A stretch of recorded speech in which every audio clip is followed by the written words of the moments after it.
kehidupan suatu bangsa sudah sangat terbuka lebar, termasuk Indonesia, negara kita tercinta. Seperti maraknya persaingan, perdagangan, dan induksi, teknologi informasi, dan agresi asing dalam semua lini kehidupan suatu bangsa, sumber daya manusia atau tenaga kerja, bahkan akses negatif pun sudah tidak bisa terelakkan. Seperti peredaran narkoba yang sudah sampai pada puncaknya dengan memasukkan sabu-sabu bertonton beratnya dengan sindikat jaring yang menggurita di tengah masyarakat kita. Padahal sebenarnya Indonesia adalah negara yang besar yang memiliki jumlah penduduk terbanyak peringkat keempat di dunia. Kekayaan alamnya, baik bersumber dari daratan maupun lautan, memerlukan manusia yang berkualitas, kuat dan cerdas. Seorang sosiolog Islam bernama Ibnu Khaldun dalam kitabnya Al-Qadarima menyebutkan bahwa bangsa yang lemah menjadi penonton dan bergantung pada negara maju lainnya. Maka pada kesempatan kali ini, izinkan kami menyampaikan syarahan Quran kami yang berjudul Meningkatkan Sumber Daya Manusia yang Unggul, Kunci Menuju Indonesia Maju. Sebagai syarat ini, marilah kita simak firman Allah Subhanahu wa Ta'ala dalam Quran surah Al-Mujadalah ayat 11 yang berbunyi, A'udzu billahi minasy syaithanir rajim.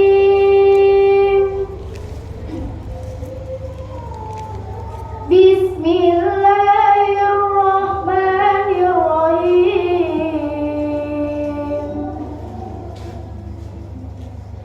Ya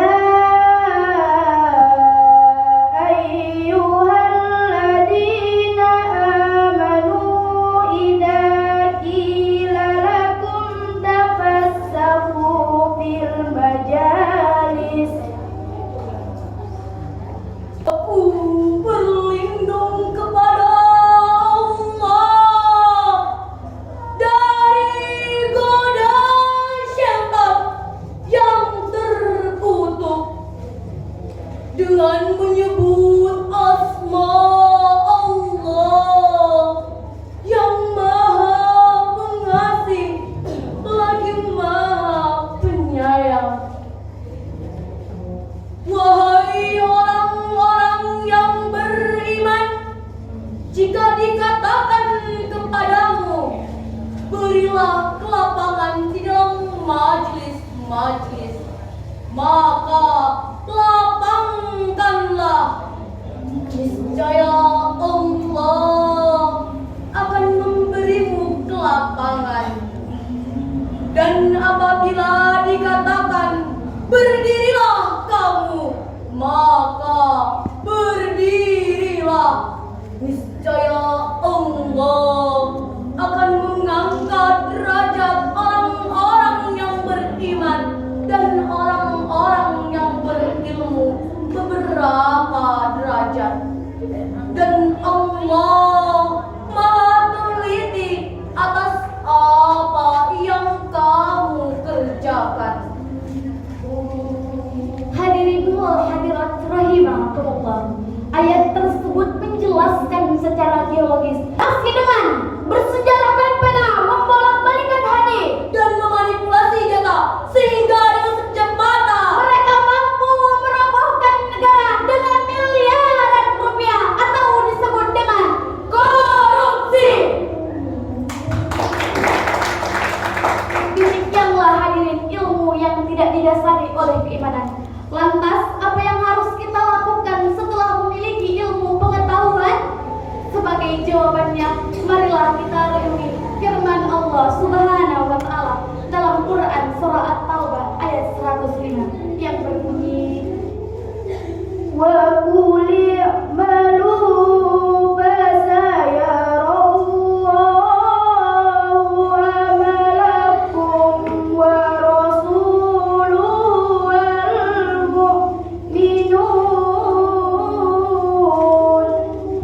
Allahu Akbar. وستردون إلى عالم الغيب والشهادة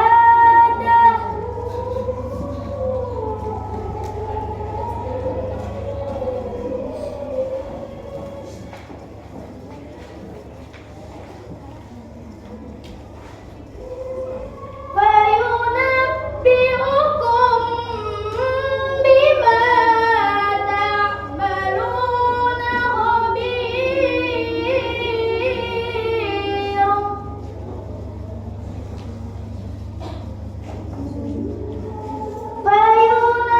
فينبئكم بما تعملون خبير.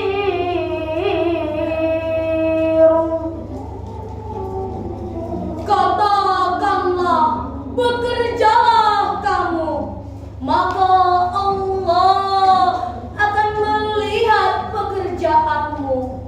Begitu juga dengan Rasul-Nya dan orang-orang mukmin. Dan kamu akan dikembalikan kepada Allah yang mengetahui mana yang gaib dan mana yang nyata. Lalu diberitakannya kepadamu atas apa yang telah kamu lakukan. Hadirin rahimakumullah, Haji Muhammad Quraisyah dalam tafsirnya Al-Misbah menjelaskan di dalam ayat tersebut mengandung 3 perintah Allah Subhanahu wa taala terhadap manusia. Yang pertama, apabila kita bekerja, kita harus menguji mental dan badan, tidak mudah menyerah dan selalu bersabar. Yang kedua, kita harus manfaatkan waktu sebaik-baiknya. Dan yang ketiga, dalam bekerja senantiasa kita bertawakal kepada Allah Subhanahu wa taala. Hadirin rahimakumullah, selain ilmu yang berpengetahuan yang berbasis keimanan untuk menciptakan sumber daya manusia yang berkualitas, kita juga harus mempunyai etos kerja agar ilmunya tidak hanya sekedar ilmu, melainkan bernilai amal.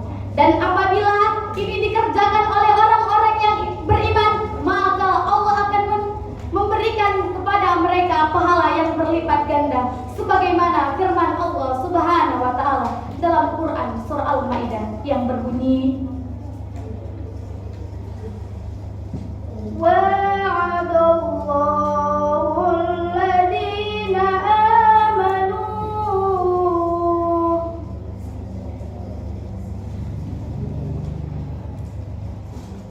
amilus salihati lahum adabun azim.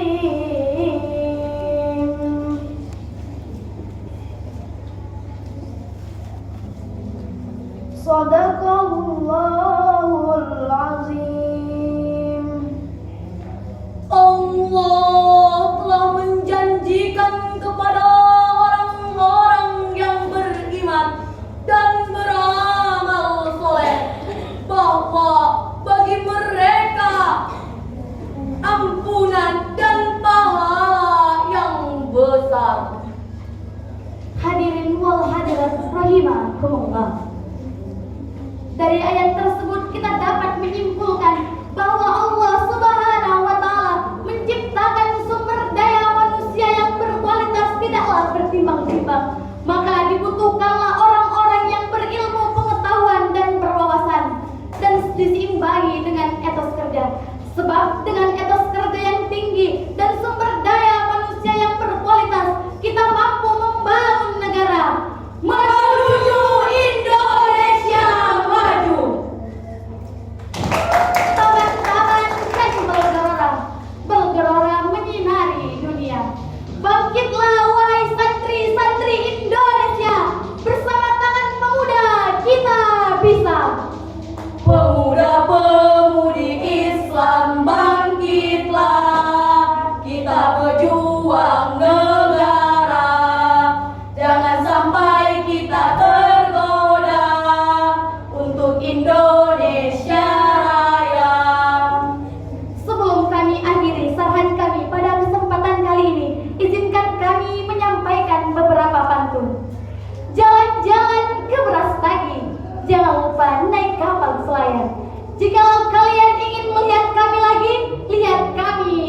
Indosiar. Amin. Merantau orang ke Jakarta untuk mencari sesuap nasi.